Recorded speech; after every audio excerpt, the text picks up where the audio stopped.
Come in, you're already late. Sit down. With a little bit of haste, please. We're running on a tight schedule. Please sit down. Thank you so much. Thank you so much. You'll be getting extra credit. That'll make sense in a second. Hello, my name is Dingus Finkelfin. You can call me Professor Dingus, Professor Finkelfin, or nothing at all. Do not address me. This is not a participatory lecture. Anyway, I am your guest tutor today, lecturing about life after the proper dues or whatever it's called. Basically, after the first year, you're good. I am a student and a professor at the Royal College of Things in the Kingdom of Havania. Go ahead and turn those lights back on. Yeah, thank you very much. It's already dark in here enough, stupid rain. And I have no credibility other than the fact that I am loud and I can project my voice. Priscilla and Edward took one look at that and said, this is the man we want lecturing our students. So, here I am. I like to start every lecture with a game. So, I will present you 2 truths and 1 lie. Number 1. I love lying, but I am very particular about the modus operandi of my deception. Number 2, I love telling the truth, but I am very particular about the modus operandi of my deception. Number 3, there is a gun in this room. Anyway, let's talk about BEAR, an institution we are all very familiar with. The biggest question I got when interacting with the lower classmen was, am I going to die during the preparation of my show and tell? And we're here to discuss the facts and the fictions of a show and tell. And let me tell you right now, the short answer is yes. You will die during whatever it is the preparation of a show and tell is, but also no, you will not. And what I mean to say by that is, yes, you will die at some point, but hopefully maybe not in this room. And what I mean to say by that is, let's talk about the rules of a show and tell. Rule number 1. If you walk away with nothing else, I hope you walk away with rule number 1, golden rule. Remember it for now, for forever. You must lie. If your tutors ask you a question that you do not know the answer to, start lying. If you do not understand the question, start talking about Mark Twain. If you do not know who Mark Twain is, start using the name Mark Twain, but start describing Troye Sivan. If you do not know who Troye Sivan is, go ahead and drop out of art school. Rule number 2. The show and tell is not a test for your development, it is a test of will. So you must treat it as an intellectual cage match. You must win and eviscerate all of your opponents by having the last word. Even if they are open-ended questions, you must answer. Rule number 3, very important, often overlooked. There's going to be a lot of nerves. There's going to be a lot of energy in the room. It's going to feel like it's 3 hours long. So you must prepare like it's 3 hours long. You actually only get 10 minutes to speak, 5 of which are unprompted, and 25 minutes or so, depending on your tutors, to get assessed. But just keep talking until they beg you to stop or leave the room entirely. Rule number 4, very, very important, often not even remembered. You must show finished work. Do not show a work in progress. You are presenting as a beta, and your AR teacher will fail you based on vibes. Rule number 5, super important for any situation, know the criteria that you are being assessed on. So it's very publicly available, but let me run you through the criteria. Number 1, it's the cuntiness of your outfit. Number 2, the length of your words, whether you know what they mean or not.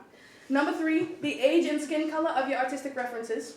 Number 4, the ability to cut someone off just as they're about to ask you a question, very rude, whatever. Number 5, the curiosity of the unknown. And number 6, if you use the word decolonization or Western art world. So if you follow these rules, it's a pretty much an 80-20 guarantee. You're passing, you're golden, you're doing fine. If you absolutely want a 100% guarantee, you have to follow rule number 6 and every other rule before that. You must complain about how cold you are or how tired you are before you start. And if you follow these rules, you're guaranteed. You're in the green, you're passing. And this is all coming directly from the horse's mouth. You all get an email every single semester from Priscilla titled How to Prepare for a Show and Tell. It's the one you open and say, this is a good resource, and then you do not read. So, since I'm almost out of time, but I'm going to keep wasting yours, let's speed run some more artistic advice, because all institutions are very nuanced and very different, but they're all exactly the same. So, number 1, always show up on time, unless it's a lecture, a performance, or a workshop. Then show up at least 30 minutes late and make as much noise as you can when entering the room. If you do not make as much noise as a car alarm going off when you enter the room, your attendance will not be noted. Number 2, you must be respectful of space, but respect yourself enough to take up space. Like, let's be serious, we're in art school, take up some goddamn space. And if you get commented on the fact that you're intruding on other people's space, make sure that you comment back how your needs for space aren't being met. Right, super clear. Rule number 3, bark at Martina or do a bird's mating dance every time that you return your bare rental equipment. If you do not do this, your attendance will never be recorded. Number 4, complain about how little space and time you have to make artwork or work on your process. And never follow up on proposed solutions. In addendum to that, if someone else is complaining to you, never propose solutions because it is rude and presumptuous to assume that people can't figure out their own shit. And if you just let people complain and be miserable, there would never be a problem because they're complaining and being miserable. Now, golden rule, we're coming back to it. Don't participate, but what did I say? If you are ever inside the art institution, outside the art institution, in the world at large, faced with a situation where you must present vulnerability and honesty, you must, don't say it back, lie. Yes, and if you don't, they'll put your dead name on your diploma.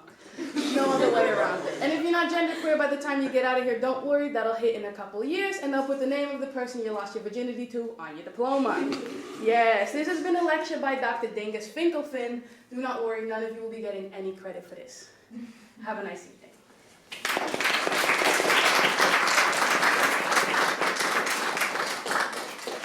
Some words that have been asked to share by the artist. I will share now. Haven Laurel identifies as an annoying socialite interested in the heartfelt and the unsane. They are an investigator trying to research the nuance and complexity they find themselves and others often trying to sweep under the rug. Yes.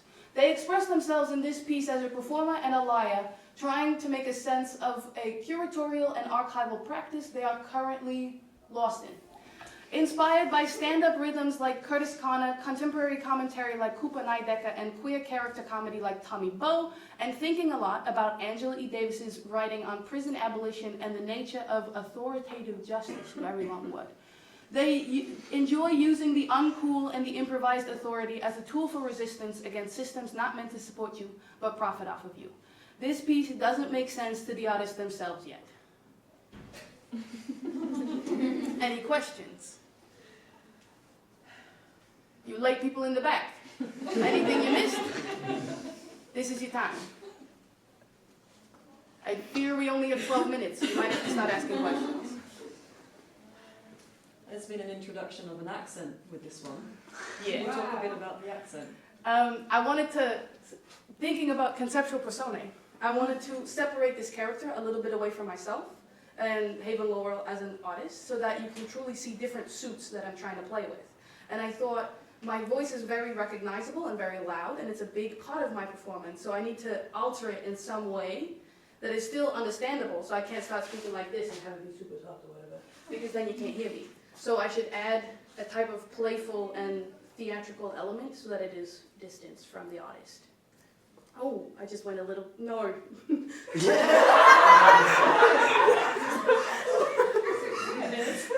New York, I'm sorry, I almost copied your accent entirely. I'm so sorry about that. No! I fear I might be losing grip on myself and reality.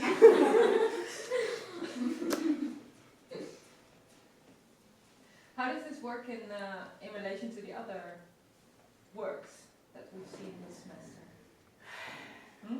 I don't know.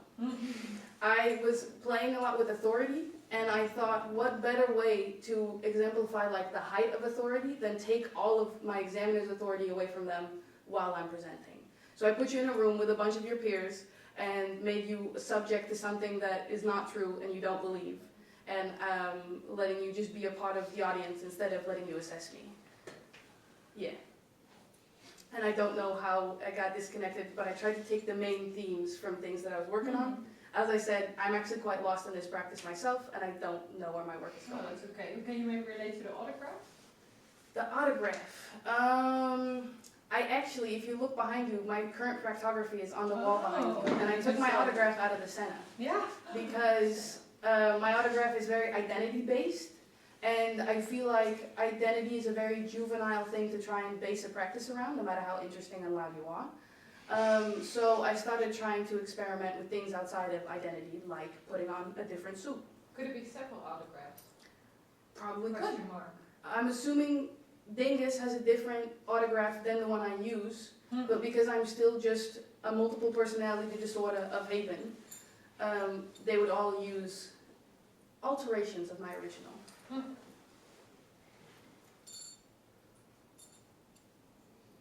Sorry, I should have debriefed you with the fact that I had a new proctography.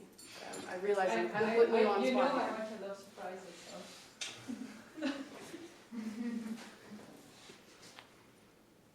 Hello, Avo. I missed you. Happy to see you. Thank you for the airport email. No problem. How long have you been practicing? This specific performance was born about 2 or 3 Rehearsing. weeks. Yeah, That's the word. 2 or 3 weeks ago when I was absolutely lost during my own AR tutor talks, and I was like, oh, I don't have anything to show for show and tell. Gotcha. I gotta break character at some point. And I just didn't really. I always want to present a finished piece because I feel like it's important to like have something concrete to be critiqued on, and I got really lost in my own process and the works that I was making. So this like performance was kind of born out of the like frustration and the anxiety of not having any control, but being the person that's playing with authority right now. How do I lose control of all people? So it's kind of the result of that. But yeah, 2 weeks ago I started performing this for other people. It was very different 2 weeks ago, as you can attest to. How was it different this time with Well, I experimented with having like a slideshow. How does it change if I have screens here or if I have an analog slideshow? But the screens really took away from the actual performance element and made it into like this gimmicky bit that I didn't like what it was doing. And so I tried the slideshow, took it away, tried an analog performance, took it away, tried just spoken word. It sounded way too sincere and like I was trying to be serious, didn't like it at all. And so yeah, I started playing just more with the character and the presentation of the character. So the set became more important and how I present my babies today. Yeah. Who is the right one anyway? I don't know. The right one. That one is. You should be out of This is Troye Sivan, gay pop culture icon. Oh, Sorry. old boomer. Yeah. Charlie. If you're familiar with Charlie XCX, he was in that era of music. Oh.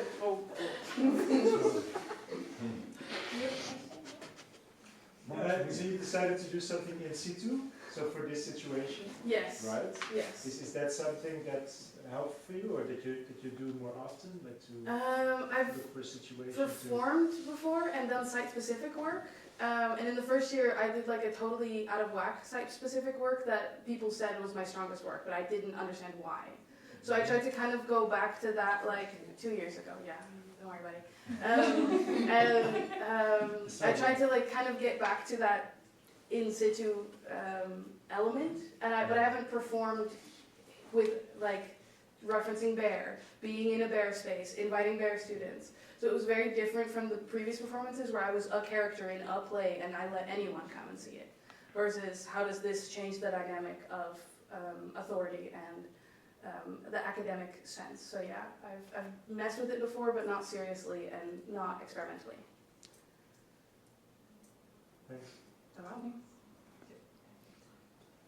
How did you choose Mark Twain? Oh.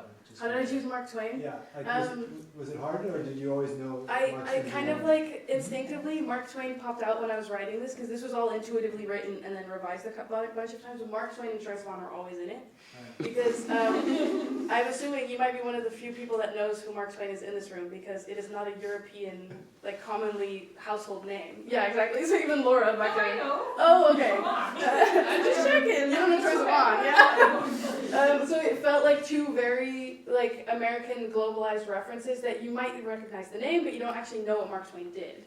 And I liked that on top of the like, I'm lying, I'm contradicting everything that we know about show and tell, but also it's kind of right at some point. So it's just another element of like, you know this guy, but you don't know this guy. And then, yeah, I'm out of time. All right. And then Troy. Yeah, any urgent matters, team?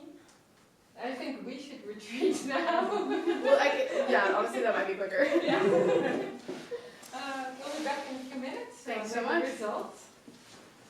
Do you also want this as a public? I don't mind. I'll offer it to my audience to let them know what's about to happen. How long were you all waiting Maybe I have before we came? stay stage fright. Oh wow. Yeah, No. some of them a while. Okay. Go, don't make them even later. Go, go. Okay, so what's about to happen is they're gonna, yeah, you can stop the recording. Thank you. They're gonna deliberate for 5 minutes. If you want to hear what feedback is like, you're welcome to stay. If you have places to be, you can also dip. Yeah, feel free to do whatever you want. No problem. Bye bye. I have no idea. I blacked out. I love the glasses. Thank you. They look very slow. Can you see? No, they do not have lenses in them.